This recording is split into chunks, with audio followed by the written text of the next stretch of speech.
agenda. And we have to reach consensus on that agenda before it can be adopted and the work can be launched. The Azerbaijani presidency managed to negotiate away most of the agenda item proposals that clearly would not achieve consensus, but it left open this remaining issue of whether we could agree on the scope of a very important agenda item for this meeting, which is what we call the UAE dialogue, the one process that we agreed at the GST that is focusing on follow-up to that GST. That was now agreed, both through launching that agenda item, but also through additional presidential consultations that will start today to make sure that we have that full universe of GST outcomes in front of negotiators and in front of ministers next week when we wrap up this COP. So that was good. That was some momentum, agreeing that agenda. It wasn't easy, but we got through it. You'll also have heard that on that second critical negotiating outcome that we need for this COP, the completion of the Paris Agreement rules governing international carbon markets, that we made some early progress as well, with the adoption of the essential methodologies and standards necessary to run the 6.4 mechanism for issuing credits under the UN's authority under Article 6. The SBM, the supervisory body on that mechanism, had agreed a set of methodologies. Those were essentially noted by the CMA, and now we can move ahead to solve the balance of the issues under Article 6, which are the Article 6.2 rules on transparency and accountability. Here we also see progress, mostly because parties are now agreeing with the EU and others that were concerned about the transparency and accountability of the bilateral markets that will operate under Article 6.2.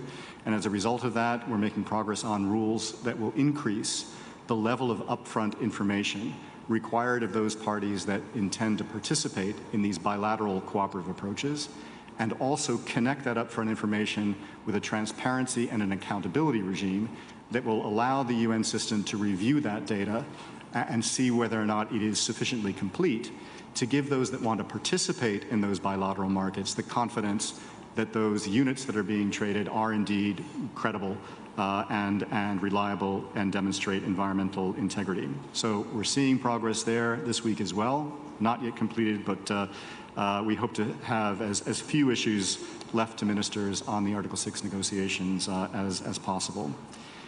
The big outcome, which I know that you're all following closely, is, of course, the delivery of that goal that Veronica referred to, the new collective quantified goal that will indicate in quantitative terms what it is that developed countries and other parties are prepared to contribute in the form of climate finance, both from public sources, but also by mobilizing and catalyzing those essential private sector forces that are necessary to deliver the amount of resources that parties will need in order to implement their NDCs. Here, if you hear the sounds and you've been following the voices in the negotiating rooms, you can tell that parties are still very significantly far apart on the key elements of the design of the NCQG that Veronica laid out.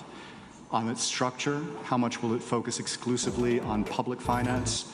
How much can we add to our conversation?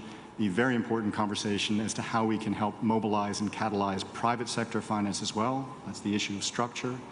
Who will be joining the current developed country donor base as contributors to the public sector element of that goal?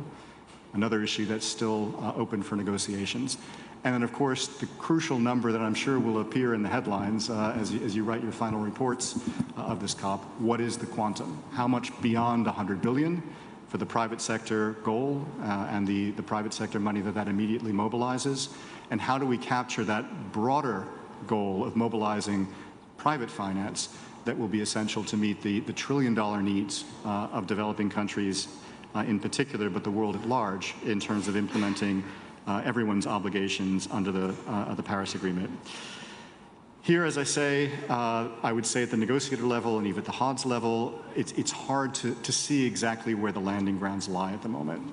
What we are hoping for is the kind of spirit of compromise that emerged in the pre-COP held in Baku several weeks ago, where we had ministers present, where we think that there was a firmer grasp of what it is that developed countries as contributors and other contributors can provide in terms of their capabilities of mobilizing public sector finance, and the inevitable need to turn to the private sector to mobilize much larger amounts of money through the real economy, that those realities were much more present in the minds of ministers than they seem to be in the minds of negotiators.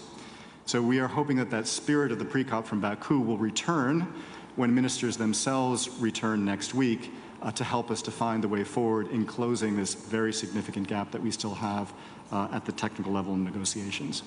In the corridors, I think that you can hear messages that will help us moving in that direction. So you will have heard announcements, for example, from China about the scale that they have calculated in terms of the South-South bilateral cooperation that they've been providing over recent years. A similar announcement was provided by the UAE. And in the corridors, other countries that have developed the capacities over the years, the capabilities over the years to provide South-South cooperation, are talking about those numbers more freely. There was also a report, I think it was yesterday or the day before, from the multilateral development banks, the entire community of multilateral development banks, so this isn't just the World Bank, but it's also the regional development banks and the newer development banks, those that were essentially designed and put in place by the emerging economies like China, Brazil, South Africa, India, and others, the Asian International Investment Bank, and the New Development Bank. They also contributed to this report of the multilateral development banks. And what that showed is that trends are towards the work of those banks providing more of their resources towards climate finance and increasing their capacities and their abilities to leverage more private sector finance as well. So that's another message in the corridors that I think will help create more of a boundary based on real-world experience about what a reasonable landing ground in terms of the quantum and the sources of climate finance over the coming decades will come from. There was also a report that was published, I believe it was early today, which is the third report of the International High-Level Expert Group on Climate Finance, which has also been generating numbers to help guide policymakers towards what is both ambitious but also achievable in terms of the levers that we can pull at the national level and international level to move public and private finance in the right direction. And again, we think that this will help to provide a little bit more of a framework in which the negotiators and critically the ministers that will be arriving next week can use to close the gap that currently exists between the negotiator level. So that's a quick, hopeful update from the negotiating rooms. If you have more specific questions about different elements of the negotiations, I'm happy to try to provide those perspectives as well. And I see hands going up already. But we remain hopeful, hopeful not only because these issues have been with us for a long time, and I think each time we engage on it, our understanding of where the landing grounds deepens, but also because we believe the political guidance will be coming soon from the ministers as they arrive. Over to Alistair to help manage the high level of interest in more detail. Thanks. Thank you, Jake. Okay, so we can open the floor up for some questions. Can I just remind you to say your name and the outlet that you work for, and please speak into the microphone that will be provided. Maybe let's start here at the front, the lady in blue, and the man just behind her. That would be great. Thank you very much. And then we'll see how we get on. My question, Fidan Mamedova, Azerbaijan Television. My question to Mr. Jacob Waxman. We know that climate change is the global problem for the whole world. But some European leaders don't participate in the COP29. So what's the reason, and why do European countries not show unity against climate change? Thank you very much. Thanks. We'll take the next question and then do a round. The gentleman just behind in the scarf. Thank you. This is Antonio Piemontese, Wired Italia. So how much do you rely on the private sector, and are you supporting as the European Union a position to tax like the wealth ones or fossil fuel companies to get climate finance? And second question, what do you think about the Azerbaijan presidency in its role? I think it's getting smarter than expected. What do you think? Thank you. Maybe we can take one more question and then Jake and Veronica can give their responses. Maybe Lucas there, just behind you. Lucas Knigge for Table Media. So on NCQG, we've seen two versions of the text, one yesterday, one today. Both of them really expanded quite a lot.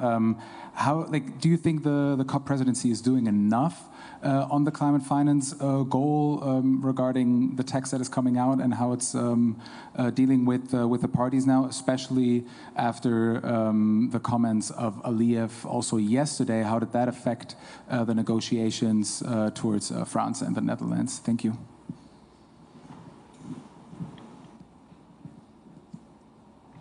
Thanks. Maybe I'll start out with the question about EU leadership from the Commission perspective, and I'll turn to Veronica to talk about what I already mentioned of the high participation of member states at head of state and government level. I know that the President of the Commission definitely wanted to come to this COP. She's come to many COPs in the past. She's played her leadership role there. She wanted to be here very much.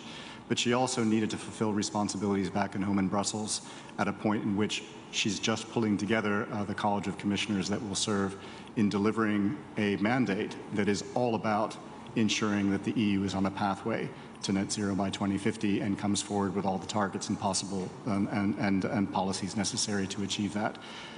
In the meantime, of course, as I mentioned before, there was a high degree of member state presence at head of state and government level, as well as the President of the European Council. And my boss, the outgoing and incoming Commissioner for Climate Change, was here representing the EU on behalf of the President as well. I'll turn to Veronica in a moment to say a few words about member state leadership. Staying on the geopolitics and what we heard from the Azerbaijani president yesterday with regard to France and the Netherlands, both France and the Netherlands are absolute leaders in the area of climate policy and climate finance. They are very strong voices on climate action and have played pivotal roles at previous COPs, and their delegations will play pivotal roles at this COP as well. Regardless of any bilateral disagreements, the COP should be a place where all parties feel at liberty to come and to negotiate on climate action. That's what the EU is doing now, and that's what we will continue to do to reach a successful conclusion at this week. The COP presidency has, of course, a particularly important role and responsibility to enable and enhance that full and inclusive participation. They've been playing that role this week, and we expect them to play that role next week as well. On the question on taxing fossil fuel companies and whether the EU is supportive of using carbon pricing as a way of not just incentivizing reduced emissions, but also generating financial resources to reinvest in climate policy, absolutely. We display that through our domestic policies, through the ETS, the emissions trading system, at the regional level, but many member states top that up with their own pricing on fossil fuels, et cetera. And we are active promoters of putting in place similar kinds of pricing around the world. In addition to that, we are very interested in exploring innovative systems for adding additional opportunities to ensure polluters pay and to ensure what they pay is reinvested in climate action. Examples of this would be our work through the ICAO, through the International Civil Aviation Organization, to implement fully and we hopefully effectively the CORSIA system, but also we're working through the International Maritime Organization to ensure that sector, which has been unregulated for quite some time, when it's operating internationally, also pays a fee.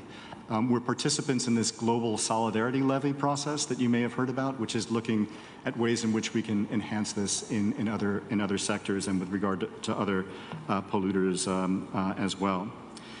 The question on the NCQG and the texts and what they say about the state of play of the negotiations, we are very worried because there were literally more than a year of preparation in producing the text that was quite long, that came into the negotiations through the work of the co-facilitators at the outset of last week.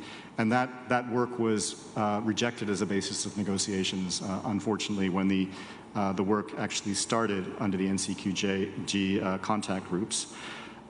We know that the co-facilitators have now been given a mandate to produce a new text. That was tabled today. and we understand that that has been accepted as a basis of negotiation, so there's a potential now to work forward, but it's still over 30 pages long. I've seen some versions of the outcome on the NCQG that have been no more than 1.5 or 2 pages in order to capture everything that we need to send the signals that are necessary under the new collective quantified goal. So clearly we are way off a landing ground if you look at the texts on their own.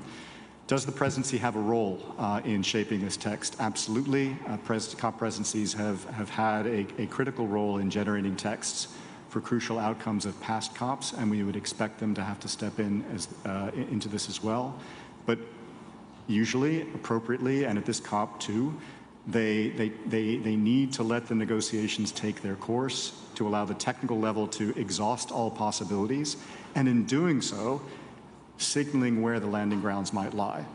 Not through the text that they're working on, but certainly through the interventions that they're making, the way in which they're expressing their red lines, the way in which they're signaling flexibilities. And so I assume, and I have every confidence, that the Azerbaijani presidency is listening carefully in the room. And when the time comes where the pen will be handed over them to help them to produce a landing ground, I'm sure they'll be there for us, but it won't be until next week, I would expect. So with that, I'll turn back to Veronica. Thank you, Jake. And to just add briefly on the NCQG and the presidency's role in that.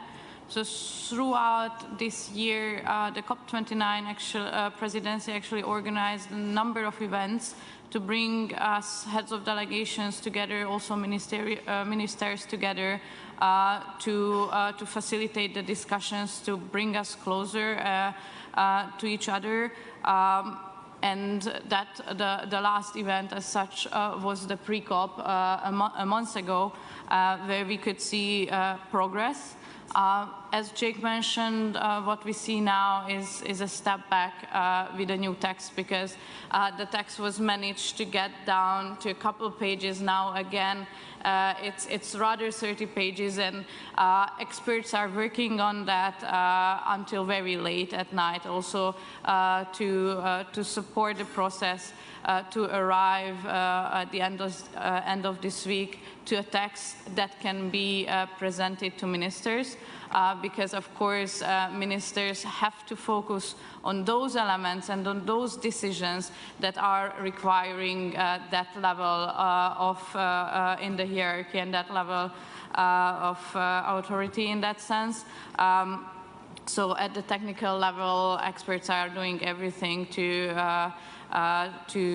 bring closer the positions, and also the COP29 presidency is aware, and they are also aware of their role when they have to step in. And as Jake said, we hope and we expect also that they will step in when that's needed, but also that it's a party-driven process, so they have to take it also into consideration. And in sense of ministers and leaders from European countries, first time the Hungarian Prime Minister attended this COP. So he was also here on behalf of Hungary, and many other European leaders were present. And also for the next week, we will have a number of ministers here who will coordinate throughout the next week until the very end, when we will need to make the decision. So we know that ministers are going to come, and they are going to be here and be in this process. Okay, we only have 3 minutes, so I'll take a couple more questions, maybe from the other side of the room. The lady on the front row in purple, and maybe just behind in the white blouse, please. Thank you. Hi, this is Rebecca from Carbon Pulse. Sorry. I'm just wondering if there's been a shift from China on becoming a donor country as well. I heard something about that. And then also, what is the atmosphere in Article 6 rooms now that the US is maybe not as involved in the talks? Thank you. And the second question just behind. Thanks. Thank you, Kate Abnett from Reuters. Are there any issues that could get wrapped up this week? In particular, is there any hope that Article 6 could get finished before the SBs close? Thanks.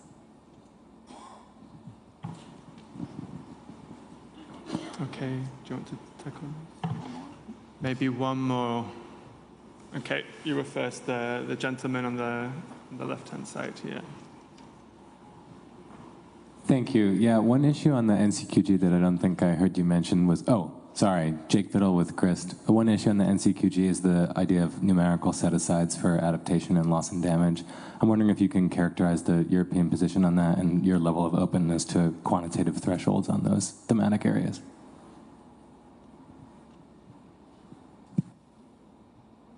Okay, thanks a lot. China as a donor country, best to ask China. I mean, I think they, as I said before, they had made this announcement that described what they think that their South-South flows amount to in climate finance over the past 5 or 6 years or so. An impressive number, not one that is subject to the kind of transparency and accounting methodologies that the current donor base goes through the OECD and otherwise, so it's kind of difficult for us to assess those numbers, but we're very pleased that China is putting itself into that space once again and saying that they're willing to undertake South-South cooperation. Whether that then leads them to signal that they're willing to participate in the NCQG, we'll have to wait and see. The atmosphere in the Article 6 room is definitely improved, and I would say it's improved in large part through the U.S. Recognizing, along with other parties, that we're keen to settle all the rules last year in Dubai on the basis that we had agreed everything we needed to agree, to acknowledge that additional rules would actually help in improving the transparency and accountability of carbon markets. My perception is that they continue to play that role in the room now in helping to broker compromises and providing their expertise on both carbon markets but also on legal drafting, and the mood remains very, very constructive. Will that mean that we wrap it up this week? It's been my experience that as long as there is a little bit more time to negotiate on something that's that complicated, we'll take it. So I don't think that we will completely close every issue this week, but I think that we will have developed a momentum that will ensure that we wrap it up certainly in the early part of next week. On adaptation sub-goals, the EU does not support including adaptation sub-goals within the NCQG. For a number of reasons, but I think the most important one is that it's important to take into account that what we're not creating, regardless of the quantum, is a single fund, right? This is an aggregation of flows that are coming from multiple different sources, some of which are completely dedicated to adaptation, like the Adaptation Fund, some of which are a mix, like the GCF, some of which are entirely focused by their mandate on mitigation. So you can't kind of create out of this aggregation a single goal that can be enforced or disciplined through all these different actions. So what instead we have agreed in the past, and I'm sure we would be willing to agree again, is the encouragement that this money increasingly is spent on adaptation, particularly if it's public finance resources, and that it addresses the needs as a priority of the poor and the most vulnerable communities. In that context, in the past, you know that we've agreed to double the level of adaptation finance. That kind of goal, I think, could also work as an incentive to keep the pressure on donors and others to continue to take into account that public finance is scarce, and when it's available, it should be used as a priority to invest in an adaptation and resilience. Thanks.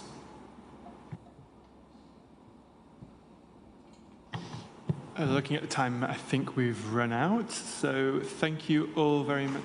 Sorry. Sorry, Veronica would like to make some further remarks. Yes, not on substance, but I just wanted to thank you for your work. Because I know that this process is very hard to follow from the outside. It's a very complex process with many things going on at the same time. Therefore, you being here, I think it's very important to inform your communities, your readers about what's happening here in the biggest UN event, basically. So it's a very hard work, and thanks for your efforts in that from our side. Thanks, Veronica. So we'll wrap up there. Thank you very much for coming, and keep an eye on the agenda. We'll be holding more press conferences next week.